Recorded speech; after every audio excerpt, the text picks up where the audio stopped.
The sky over Culiacan was deceptively calm on October 17, 2019, a clear, hot afternoon in the heart of Mexico's Sinaloa state. On the surface, life carried on, buses rolled through intersections, street vendors hawked their goods, children played in alleys, and traffic moved through avenues as if nothing in the world was about to shatter. Yet beneath that ordinary facade, the pulse of fear beat quietly in every shadow. Silently, meticulously, the Sinaloa Cartel had woven its web of power across every block. The city had grown accustomed over decades to whispers in back rooms, invisible hands tipping balances, rival factions, silent alliances, betrayals forged in blood, and loyalties that could be bought with an ounce of cocaine or the promise of protection. But that afternoon, something snapped. Federal forces, under orders from above, moved on a house in the upscale Tres Rios neighborhood, a quiet, leafy block where neighbors recognized the hum of surveillance drones overhead, but refused to say aloud the rumors they had heard for months, that one of El Chapo's sons was hiding there. Within minutes, the operation detonated into something no one predicted, a full-scale urban siege. From rooftops came bursts of automatic fire. Gunmen on motorcycles roared through streets, tipping white helmets back and spraying bullets into intersections. Barricades of burning vehicles erupted. Smoke coiled into a dark plume that choked the skyline. Neighborhoods that had once carried gentle hums of life were transformed into battlefields. Military convoys attempted to push in. But every move was met with ambushes. The cartel's reach was breathtaking. They had armored vehicles, high-caliber weapons, rocket-propelled grenades. They struck government facilities, blocked highways, threatened vulnerable places, even the city's communications and prisons. Hundreds of cartel fighters flooded the streets. In hours, chaos reigned. Civilians cowered behind walls. Shotgun blasts cracked open windows. Mothers squeezed children in tight embraces in stairwells. Cars exploded or were set ablaze. The cartel's message was clear: in Culiacan, they controlled the day. The federal command, stunned by the speed and ferocity of the assault, made a shocking decision: release their captive. That son of El Chapo, Ovidio Guzmán Lopez, was to be freed, not executed or transferred, but walked out into the open, as if the state had bowed to the cartel's will. Why would a government allow that? What threat loomed so large it forced armed forces to yield under fire? What price would a city pay in that surrender? They called it the Battle of Culiacan, Culiacanazo, Black Thursday, a day when one cartel demonstrated that violence could impose order, that power could trump justice, and that in Mexico's underworld, the lines between crime lord and sovereign were dangerously thin. And yet, this was but the beginning. Because behind the firefights and political collapse lay deeper fault lines, fissures within the cartel itself, rival brothers, hidden betrayals, ambitions that outstripped ideology, all converging on a war for control. In the next section, we peel back the layers, how the Sinaloa Cartel rose, how its internal fractures paved the way for this day, and how Culiacan went from city to battleground. You are watching True Crime Cartel Originals. Before we dive into today's story, I've got one small favor to ask. If you love deep, real stories like this, tap the like button, hit subscribe, and drop a comment below telling us which city you're watching from. It helps more than you know, and it allows us to keep bringing you stories no one else dares to tell. Now, let's get into the story. Culiacan, capital of Sinaloa State. At first glance, it is a thriving Mexican city, palm-lined boulevards, bustling markets, students rushing to universities, ranchera music spilling out of cantinas. The surface tells a story of normalcy, of families living ordinary lives, of businesses, traditions, and festivals. But beneath that surface lies an unspoken truth: Culiacan is no ordinary city. It is the beating heart of one of the most powerful criminal empires the world has ever known. For decades, Sinaloa has carried a reputation: fertile lands producing food, but also fertile ground for something else entirely: narcotics. The region's rugged mountains and hidden valleys made it perfect for marijuana and opium cultivation in the 20th century, and those crops would grow into empires. Generations of families knew that farming corn or beans would not feed their children, but planting poppies or cannabis could. By the late 20th century, one man's name came to dominate this shadow economy, Joaquín El Chapo Guzmán. Rising from poverty in the hills of La Tuna, he became a symbol of both fear and legend, a man whose tunnels could outsmart the most fortified borders, whose bribes could outmaneuver the highest offices, and whose empire stretched across continents. Culiacan became his stronghold. Not a fortress with walls, but a fortress of loyalty, fear, and wealth. Businesses thrived under cartel protection. Politicians and police looked the other way, sometimes willingly, sometimes at gunpoint. And in this city, the cartel was not just a criminal syndicate, it was an institution. The influence seeped into daily life. Narco corridos, ballads of cartel exploits, echoed at parties. Luxury trucks rumbled past modest homes, symbols of wealth earned in ways everyone knew but few dared name aloud. Even celebrations carried undertones of danger, as entire neighborhoods were bankrolled by money that smelled faintly of gunpowder and cocaine. But while El Chapo built his legend, the structure of the cartel became more than one man. A web of lieutenants, alliances, and families ensured that even when leaders fell, the machine would endure. Among these figures stood Ismael El Mayo Zambada, quieter than El Chapo, less flashy, but just as powerful. Where Chapo thrived on notoriety, Mayo thrived in shadows.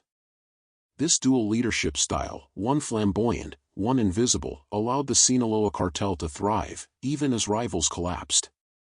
The Medellin and Cali cartels in Colombia crumbled under U.S. pressure. Los Zetas in Mexico burned themselves out with brutality. But Sinaloa? Sinaloa adapted, survived, expanded.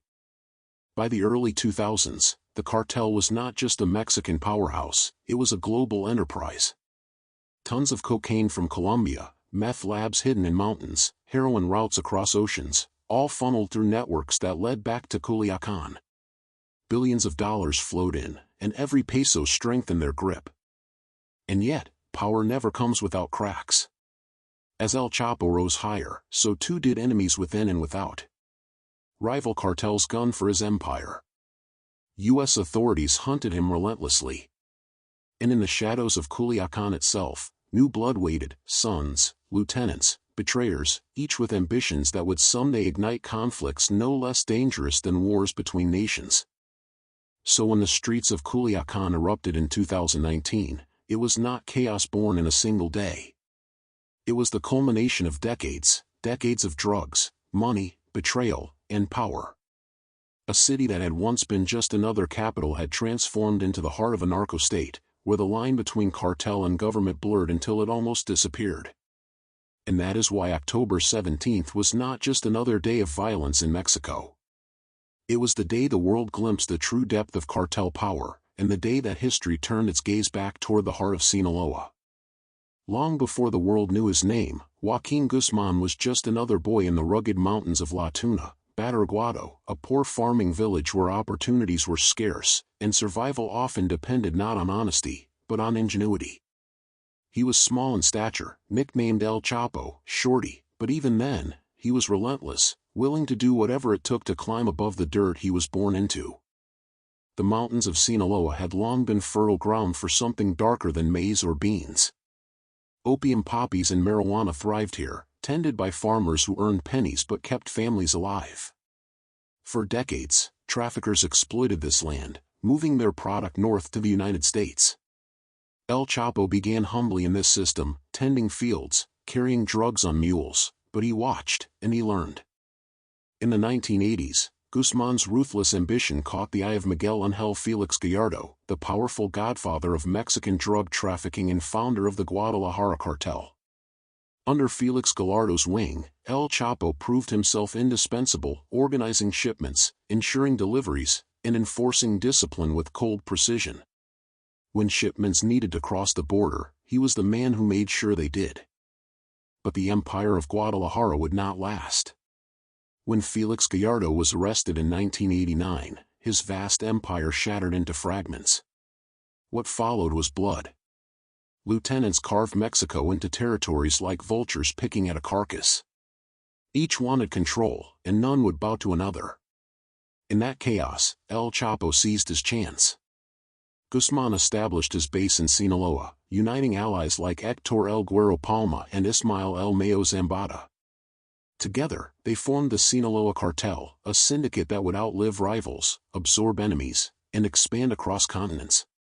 But alliances in this world were fragile, bound by money and fear, not loyalty. Palma's betrayal of Felix Gallardo had already proven, in the cartel world, betrayal was not the exception, it was the rule. The 1990s were marked by ruthless expansion and bloody feuds. Rival cartels like the Tijuana cartel fought to control smuggling routes. The streets of Mexican border cities ran red, as bodies hung from bridges, and assassins carried out massacres in broad daylight. For El Chapo, power was a double-edged sword. Every territory gained meant another enemy at his throat. To cement his dominance, El Chapo embraced innovation. He pioneered drug tunnels beneath the U.S. Mexico border, underground highways lit with electricity and air systems, capable of moving tons of narcotics undetected. These tunnels became his signature, making him legendary and elusive. But with power came enemies even within his circle. Allegiances shifted like sand. Palma would later be betrayed and arrested. Others switched sides to rivals. And yet, El Chapo survived every storm. Why? Because he understood one truth better than anyone: in a world where loyalty is bought with blood, trust no one, not even family. And so, the Sinaloa Cartel grew into a hydra with many heads. At its center stood El Chapo, hungry, ambitious, untouchable. But even as he ruled, his empire was not seamless. Inside, fractures formed. Behind his back, whispers grew. Rivals lurked, ready to strike. And above it all loomed a question that haunts every kingpin: not if he would fall, but when, and who would be waiting to take his throne. The stage was set. Sinaloa had its king. The cartel had its empire.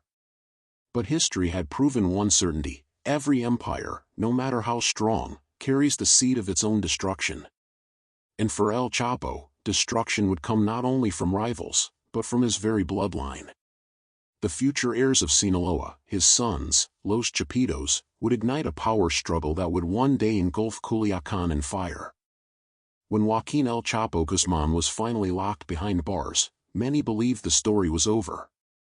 Headlines screamed of a fallen king, the end of an era, the collapse of a dynasty that had once stretched from Sinaloa's rugged hills to skyscrapers in Chicago, Los Angeles, and Madrid. But those who truly understood the cartel world knew better. El Chapo's imprisonment was not an ending, it was the prologue to something darker. Because empires don't collapse when kings fall. They fracture, they splinter, they mutate. And from the shadows of El Chapo's legacy emerged a new generation, his sons, Los Chapitos. Ovidio Guzmán Lopez, the reluctant son dragged into headlines on that October afternoon in Culiacan.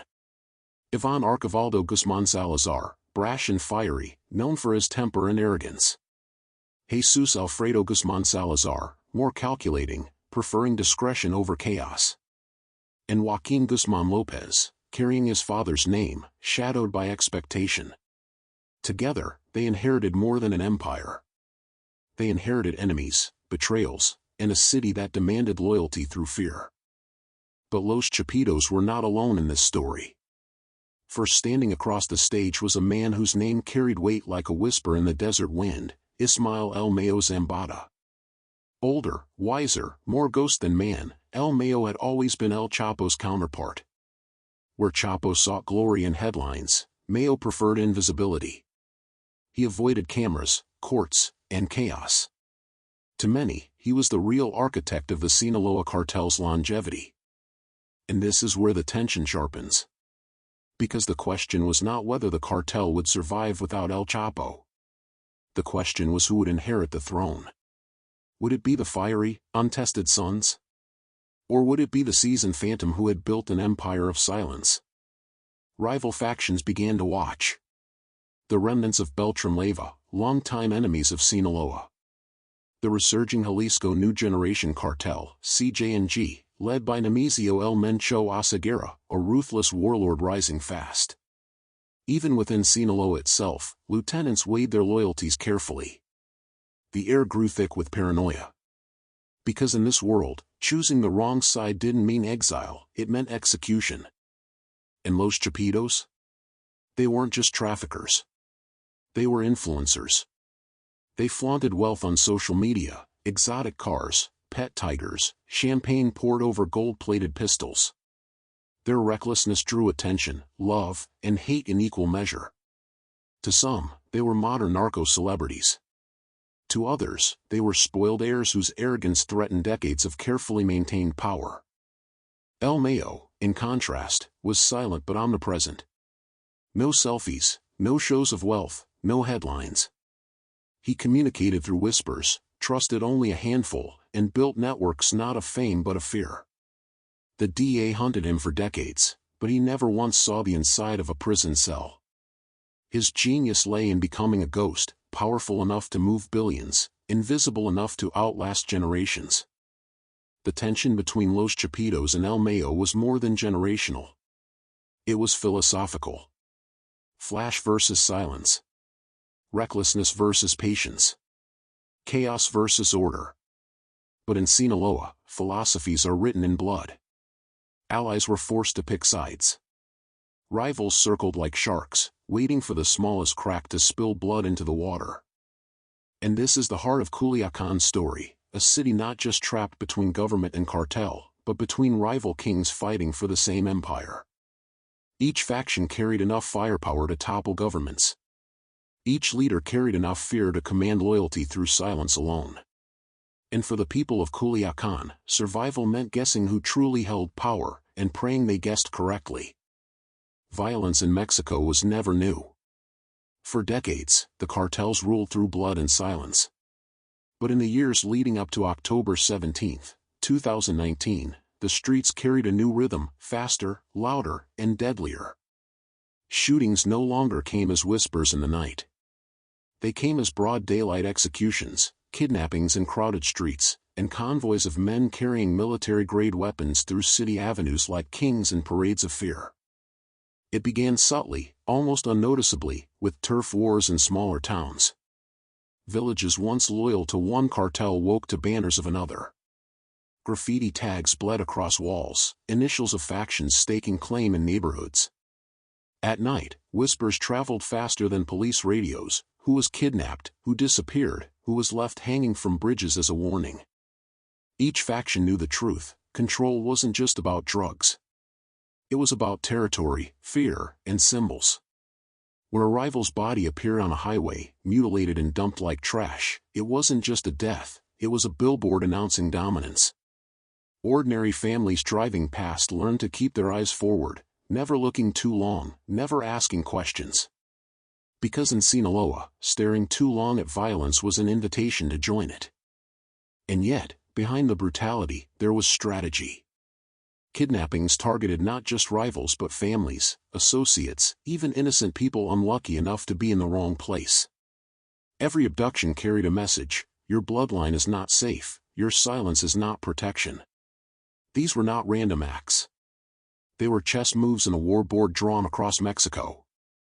By 2018, convoys of cartel sicarios grew bolder. They no longer hid in rural villages. They rolled openly through major highways in armored vehicles, wielding .50 caliber rifles capable of piercing military helicopters. Citizens filmed from balconies, uploading clips to social media, as if capturing scenes from a war zone, except this was their neighborhood. Meanwhile, the Mexican government faced a pressure cooker. The DA tightened its gaze on Los Chapitos, specifically Ovidio Guzmán. U.S. indictments piled up, describing him as a key trafficker in the global fentanyl pipeline. Washington wanted blood, but Mexico was caught in a dilemma: arresting a Guzman meant poking the hornet's nest of Culiacan. The government hesitated, knowing that even a single wrong move could turn a city into a battlefield. And yet, cracks in the cartel widened. Los Chapitos' reckless displays of wealth sparked resentment. Rival cells whispered of betrayal, of shifting allegiances. El Mayo's shadowy influence loomed, calm but calculating. Every party waited, watching, knowing that the powder keg needed only one spark. The violence escalated, drive-by shootings in Sinaloa towns, massacres at rural ranches, gunmen storming police stations. Every week, headlines grew bloodier. But for the people of Culiacan, these were no longer shocking. They became routine, background noise of life in a city built on narco wealth and narco fear. Parents still walked children to school, businesses still opened, but everyone knew one truth: peace was an illusion that could vanish in an instant. And then came the whispers. Rumors spread that the government was preparing something. That U.S. pressure had forced Mexico's hand. That the hunt for Ovidio Guzmán, long avoided, was now inevitable. Each rumor felt like a storm cloud drifting closer to the city. Ordinary people didn't know when it would break, but they knew when it did, the streets of Culiacan would never be the same. October 17, 2019 was still days away. But in the weeks before, the signs were already there: mysterious convoys circling neighborhoods at night, helicopters spotted above without explanation, and sudden blackouts in communications whenever something big was moving. For the citizens, the suspense was unbearable. Something was coming. No one knew when, no one knew how, but everyone knew the day of reckoning could no longer be delayed. It began like any other Thursday in Culiacan. The sun rose over the Sierra Madre Mountains, casting gold across the city. Children walked to school, markets opened, taxis honked in morning traffic. No one knew that within hours, their city would descend into something that looked less like Mexico, and more like a battlefield in Syria. At approximately 2:30 in the afternoon, the first whispers began. Military convoys were seen moving quietly into a residential neighborhood called Tres Rios. Locals noticed soldiers, heavily armed, faces tense, moving door to door. Then came the confirmation: they had found him. Ovidio Guzmán López, son of El Chapo, was inside a house. By 3 p.m., the operation seemed contained.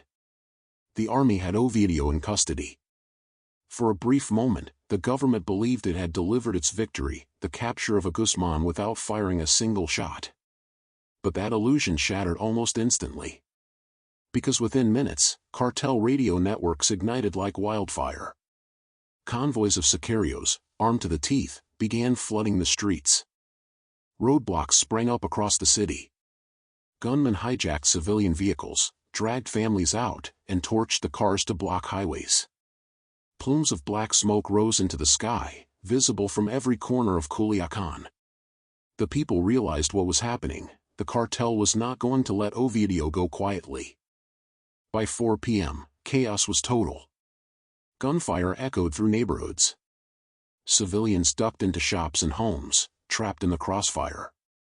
Helicopters thundered overhead, exchanging fire with cartel gunmen wielding high-caliber rifles. For the first time in modern Mexican history, it felt as if the government had lost control of one of its own cities. The cartel's strategy was ruthless and precise. They didn't just attack the army, they attacked the city. Soldiers' families were targeted. Government housing complexes came under fire. At least 50 gunmen surrounded a military base, forcing troops inside to stay pinned down. Videos captured civilians screaming as endless rounds of gunfire echoed, not for minutes, but for hours. By 5 p.m., social media was flooded. Videos showed convoys of sicarios with armored vehicles rolling down boulevards like kings. Civilians filmed from rooftops, whispering prayers as trucks with mounted Gatling guns thundered below. The world was watching in real time as Culiacan burned. And then came the breaking point.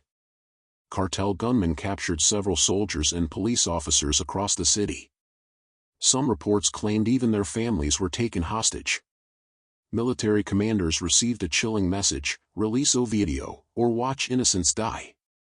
Inside the government command center, the dilemma was unbearable. They had Ovidio. But outside, the city was under siege. Civilians were trapped. Soldiers' families were at gunpoint.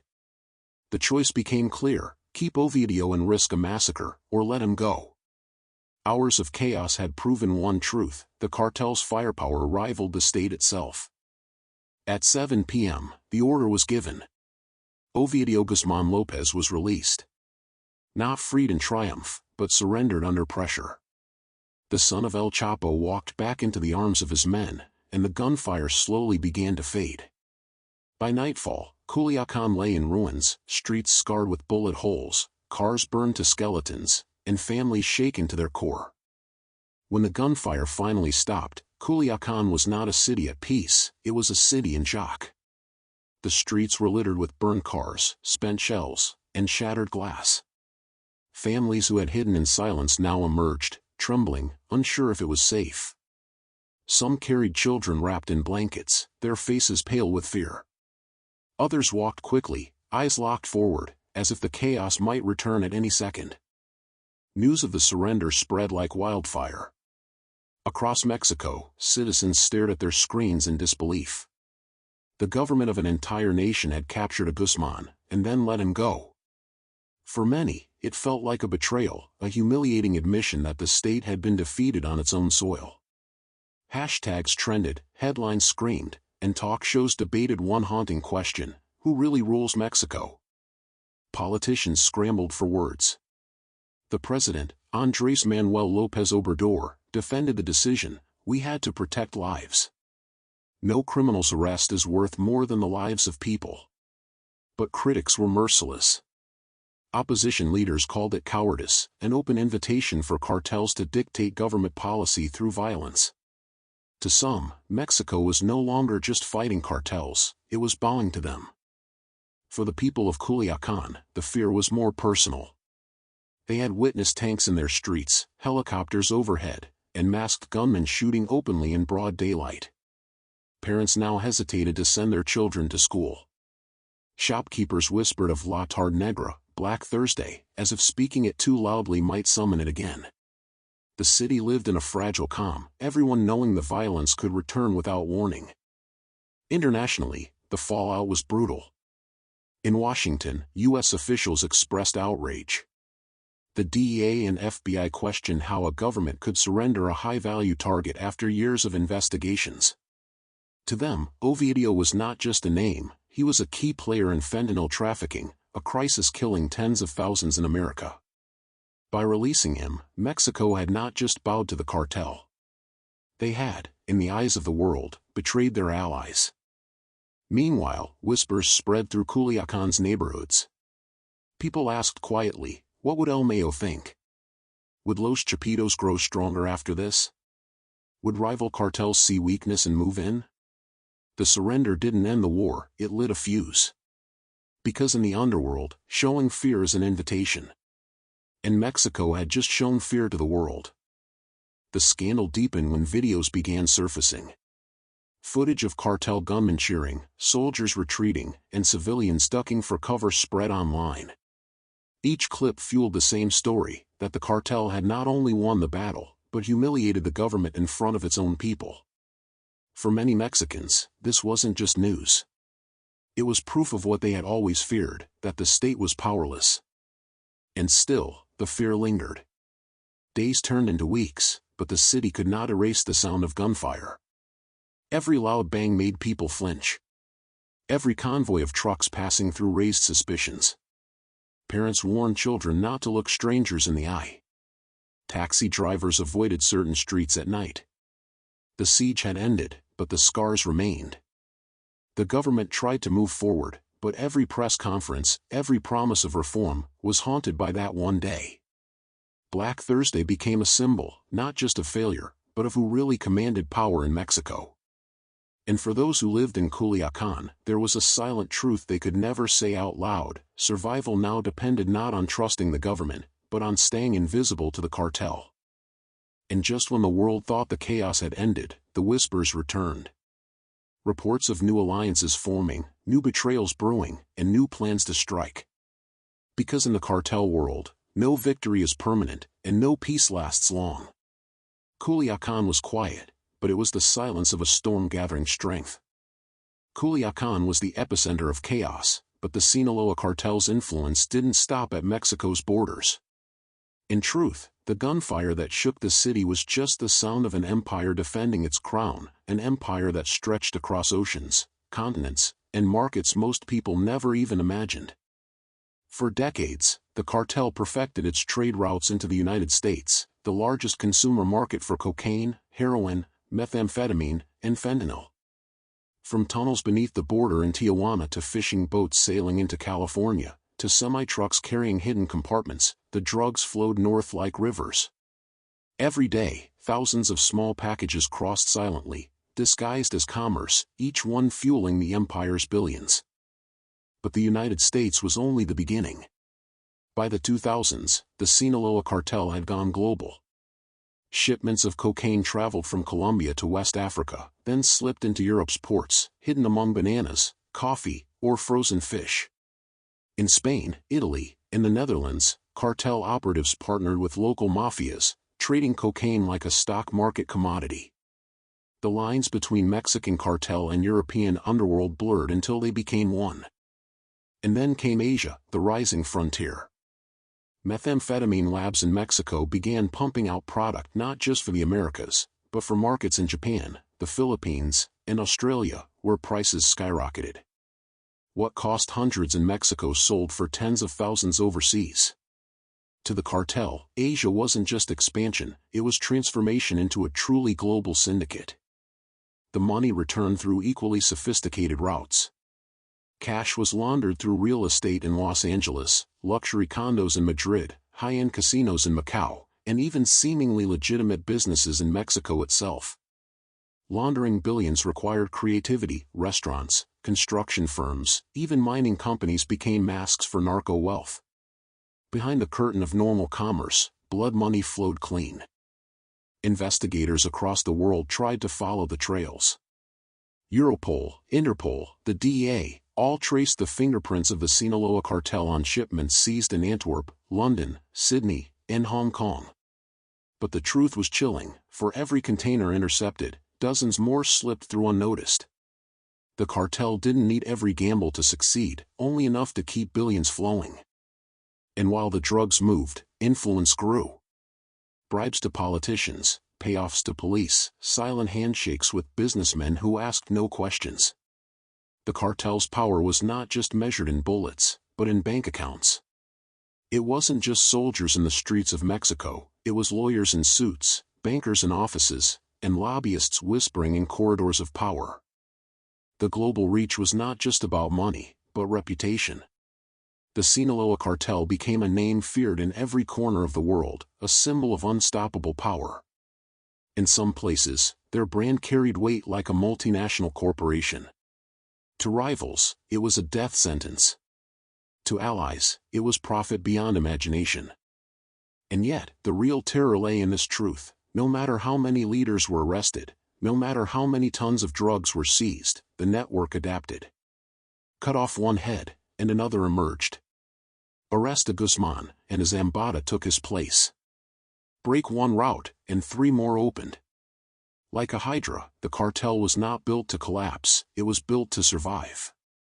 For the people of Culiacan, the siege was a day of terror. But for the world, it was a warning. The battle in one city revealed the truth of a power that extended far beyond Mexico's borders.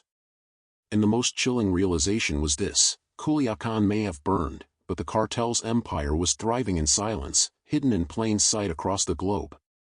In Culiacan, the war wasn't just fought in back alleys or on highways, it seeped into kitchens, classrooms, and playgrounds. For the people who lived there, survival became a daily ritual, wrapped in silence and fear, where every ordinary errand felt like walking a tightrope between life and death. Mothers walked their children to school not knowing if the sound of distant gunfire would suddenly erupt into chaos. Fathers drove to work checking their mirrors every few seconds, terrified that a convoy of masked men might appear out of nowhere. Teenagers whispered about who had been taken the night before, about which corner you should avoid, about which family was protected and which one wasn't. The city breathed, but it breathed in shallow gasps. Survivors recalled how ordinary places became arenas of terror. Grocery stores turned into sudden checkpoints, where armed men decided who entered and who didn't. Basketball courts where kids once played became deserted, the hoops rusting under the weight of silence. For some, even a trip to the pharmacy for medicine meant risking everything, because you never knew when the streets would belong to the people and when they would belong to the cartel. Every home became its own fortress. Doors reinforced with extra locks, windows covered with metal bars, curtains always drawn.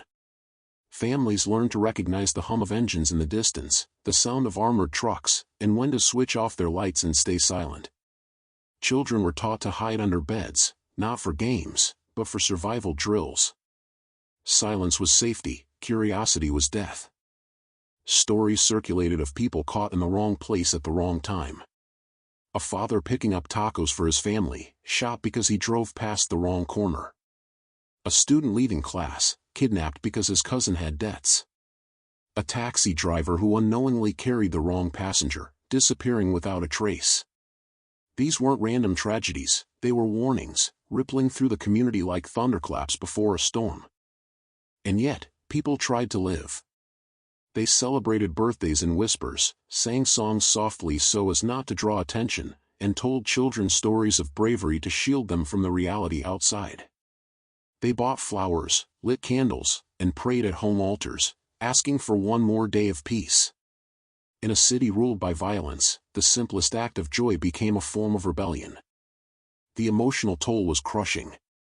Teachers described classrooms where children flinched at the sound of fireworks, mistaking them for gunshots.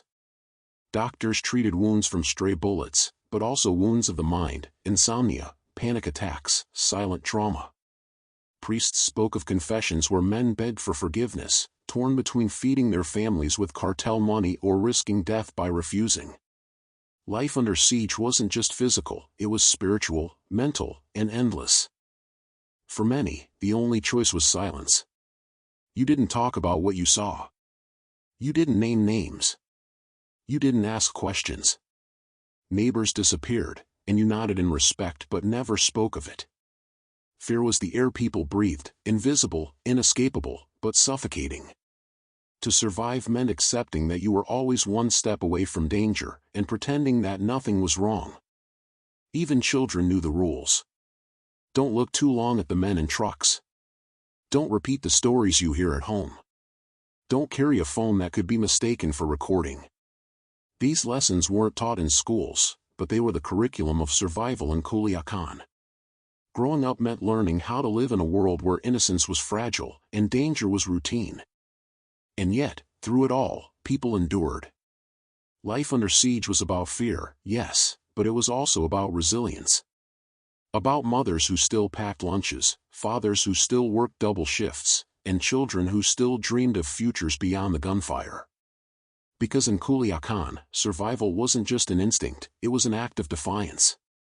And every breath taken, every day lived, was proof that even in a city ruled by shadows, humanity refused to surrender.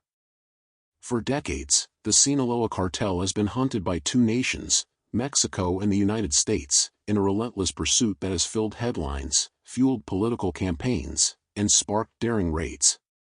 And yet, despite high-profile arrests, spectacular seizures, and endless declarations of victory, one truth hangs in the air like smoke after gunfire: every time the government strikes, the cartel survives. The DEA poured billions into intelligence networks, tracing phone calls, bank accounts, and informants who risked their lives to speak. Mexican special forces trained with U.S. advisors, raiding safe houses, intercepting convoys, and dismantling labs hidden in mountains and jungles. Every mission was sold as the decisive blow, the one that would finally cripple the Sinaloa Cartel. The most celebrated trophies were men, capos dragged before cameras, faces swollen from capture, their names splashed across headlines like prizes. Joaquín El Chapo Guzman was the crown jewel, captured, escaped, and recaptured in operations that felt more like movie scripts than reality. When he was finally extradited to the U.S., politicians declared it a turning point. They promised the beast had been slain. But the truth was far more unsettling.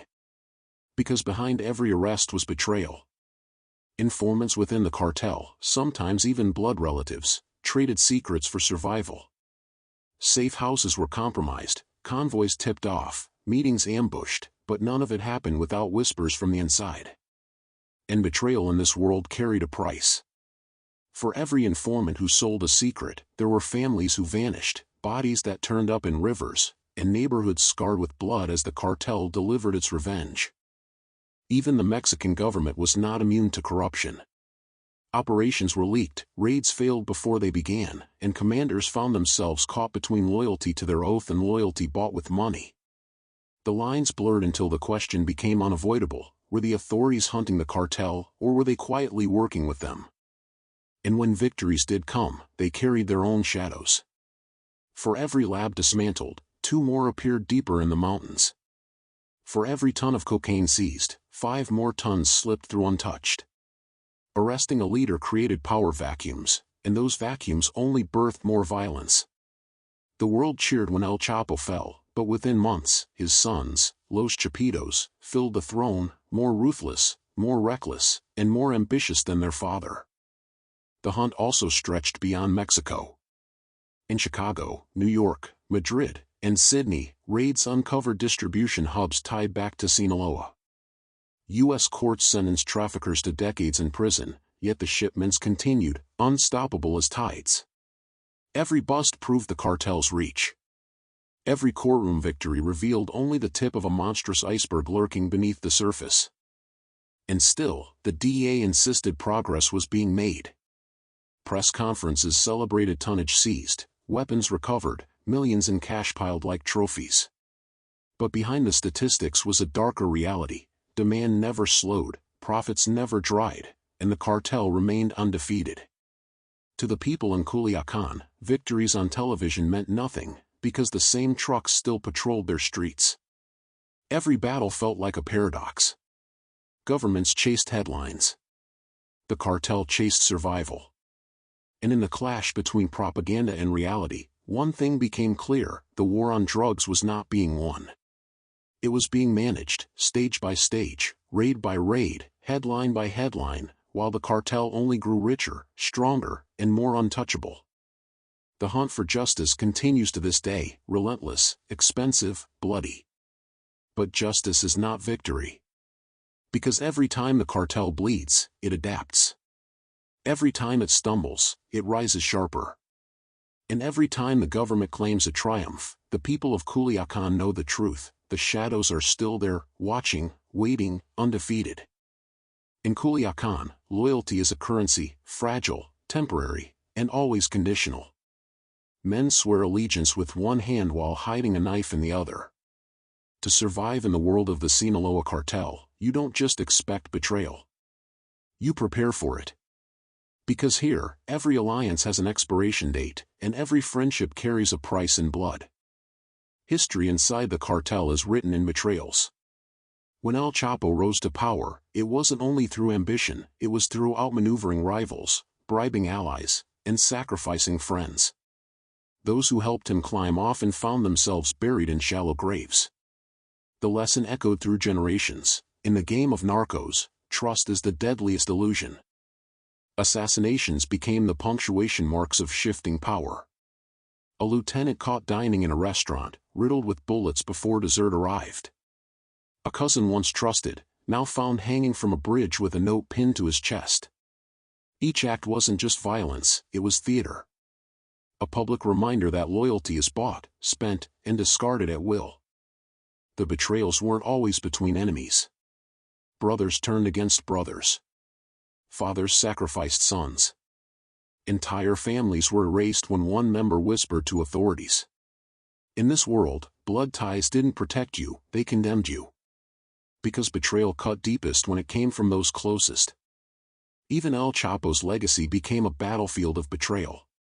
Los Chapitos, his sons, fought not only rivals but whisperers within their own circles. Allies today became enemies tomorrow. The cartel wasn't just fractured between factions, it was fractured within bloodlines, where every dinner table hid suspicion, and every alliance was only temporary. And then there was El Mayo, the ghostly figure who ruled with patience, watching others fall into traps of greed and betrayal. His genius was survival. He never needed to be the loudest, never sought the spotlight.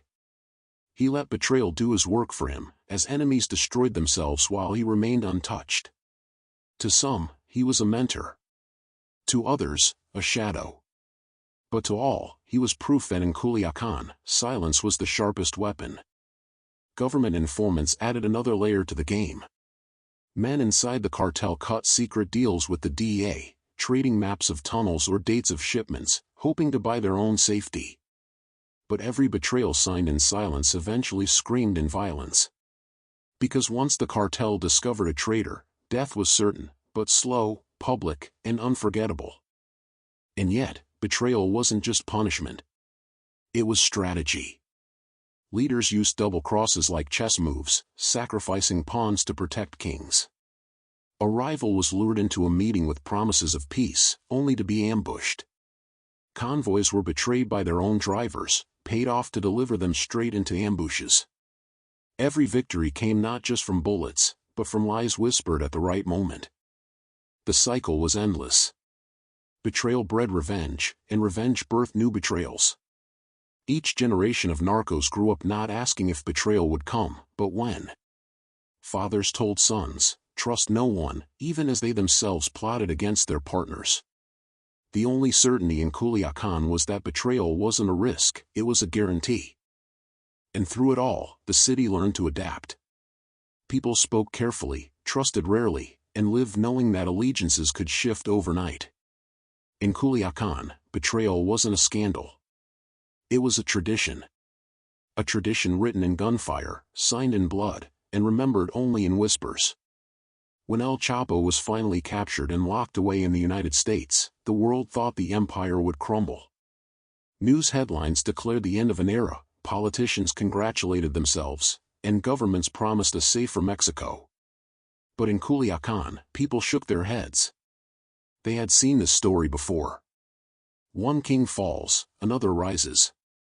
The machine keeps running, because the Sinaloa Cartel was never just one man, it was a system, a dynasty, a shadow government that outlives its rulers. The power vacuum sparked a battle of inheritance. On one side were Los Chapitos, El Chapo's sons, young, ruthless, and eager to prove themselves worthy of their father's empire. They carried the bloodline, the name, and the ambition. To many inside the cartel, they represented continuity, the dynasty of Guzman still alive. But bloodlines alone don't guarantee loyalty. On the other side stood El Mayo Zambada, the ghost in the shadows, the man who had survived longer than anyone else. While rivals were killed, captured, or betrayed, El Mayo endured. He didn't rule with noise or theatrics. He ruled with patience, strategy, and silence. To many in Culiacan, he wasn't just a boss, he was a legend. But legends, too, grow old. And whispers began, could the Chapitos really replace him? Or was El Mayo still the true hand pulling the strings? The split between the Chapitos and El Mayo's network fractured the cartel. Soldiers once united now swore loyalty to different factions. Some chose the Guzman bloodline, chasing power and youth. Others remained with the old fox, believing only he had the wisdom to keep the empire alive. This wasn't just a cartel anymore. It was a chessboard, with pieces moving against each other, and the city itself caught in the middle. The battles weren't always fought in open streets. They played out in whispers, ambushes, and betrayals. Convoys intercepted. Safe houses burned. A lieutenant executed not because he was an enemy, but because he might one day choose the wrong side. For civilians, life became a waiting game. They could feel the tension pressing on the city like a storm cloud. People whispered to one another in markets, asking, when will the next siege come? Internationally, the cartel's influence never wavered. Their shipments still flowed through tunnels, ports, and skies. Their power stretched across continents, from the streets of Los Angeles to the clubs of Europe. The name Sinaloa still commanded respect and fear, even without El Chapo in charge. And governments knew, despite arrests, despite victories, the Hydra of Sinaloa never truly lost its head. The Chapitos tried to modernize the empire. They flaunted power online, recruited young soldiers with promises of wealth and fame, and embraced the spectacle of narco culture. Their methods were flashier, louder, more reckless. El Mayo, in contrast, kept to the shadows, relying on discipline and discretion. It was a clash not just of men, but of philosophies, youth and noise versus age and silence. And yet, Through it all, no one outside the inner circle truly knows who rules. Is El Mayo still the unseen hand, or have the Chapitos seized control with their numbers and firepower? Perhaps both factions coexist uneasily, waiting for the perfect moment to strike at one another. Or perhaps the truth is darker, the cartel today is so fractured that no one fully controls it, a beast with too many heads, too many ambitions, too many knives waiting in the dark. For the people of Culiacan, the question remains unanswered.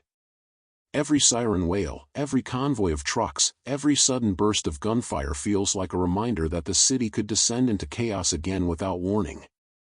The siege of 2019 lingers in memory like a scar, proof of what happens when the balance tips, when alliances collapse, when the beast roars.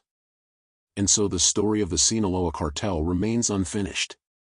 El Chapo may sit in a prison cell, but his shadow stretches across oceans. El Mayo may hide in silence, but his whispers still echo through the mountains. The Chapitos may flaunt their youth and power, but with every act of violence, they invite new enemies. The only certainty is uncertainty. And so the question remains, who truly controls the cartel today? And how long until another siege shatters the silence of Culiacan? The streets of Culiacan have long since been clear of burning cars and spent shell casings, but the echo of that day, October 17, 2019, still lingers like smoke trapped in the air. Residents speak of it not as a memory, but as a scar, etched into the collective soul of the city. Parents remember clutching their children while gunfire rattled overhead. Shopkeepers recall bolting metal doors, praying the storm would pass. Soldiers admit they never expected to retreat from their own streets. And the world? The world stared in shock, realizing that, for a moment, one cartel had seized an entire city in broad daylight. But time does not erase the weight of a question, it only sharpens it. If one cartel, however powerful, could force a government to kneel, what does that say about the strength of the state? And what does it reveal about the balance of power in Mexico, where the army's rifles fell silent under the roar of cartel gunfire? The siege did not just end with Ovidio Guzman's release. It ended with the realization that the line between the state and the underworld is thinner than anyone dared to believe. Politicians rushed to explain, to justify, to defend the surrender. They said it was to save civilian lives. They said it was the only way to prevent a massacre. And maybe that was true. But for every mother who lost her son that day, for every child who still trembles at the sound of fireworks mistaking them for gunfire, those words ring hollow. Because beneath the explanations lies a chilling truth, the cartel had proven that it could hold a city hostage, and the government had shown the world that it could be broken. And yet, the siege of Culiacan was not the end. It was the beginning of a new era. After October 17, the people of Mexico, and the world, knew something that could never be forgotten. The Sinaloa Cartel was not just a criminal organization. It was an army. A corporation. A shadow state. It could summon hundreds of soldiers in minutes, block highways, control neighborhoods, and strike fear not just in citizens, but in presidents and generals. The question now is not what happened that day. We know. We saw it. The real question is what happens next. If Culiacan could be seized in broad daylight, what city is safe? Guadalajara? Monterrey? Mexico City itself? And beyond Mexico's borders, what happens if this power stretches further, across countries, across continents, where cartels already move in shadows? For the people who lived through that day, life continues, but it continues under a shadow. Every passing convoy could be the start of another war. Every sudden gunshot could mean the next siege. Teachers give lessons with one eye on the door. Parents whisper prayers with each goodbye. And in every whispered conversation in Culiacan's markets, the same fear surfaces: what if it happens again? The siege left more than destruction. It left a warning, one that still rattles across Mexico's mountains, deserts, and cities. Governments can claim victories. Presidents can declare missions accomplished. But in Culiacan, people know better. They know that the cartel is not gone. It is waiting. Watching. Evolving. And when it decides to roar again, the world will hear it. So reflect for a moment. Imagine the streets of your own city. Imagine convoys rolling in, highways shut down, soldiers forced to retreat. Imagine waking up to find your city no longer belongs to the government, but to the shadows. That is what happened in Culiacan. And the scar it left behind is not just Mexico's scar, it is a warning to the entire world.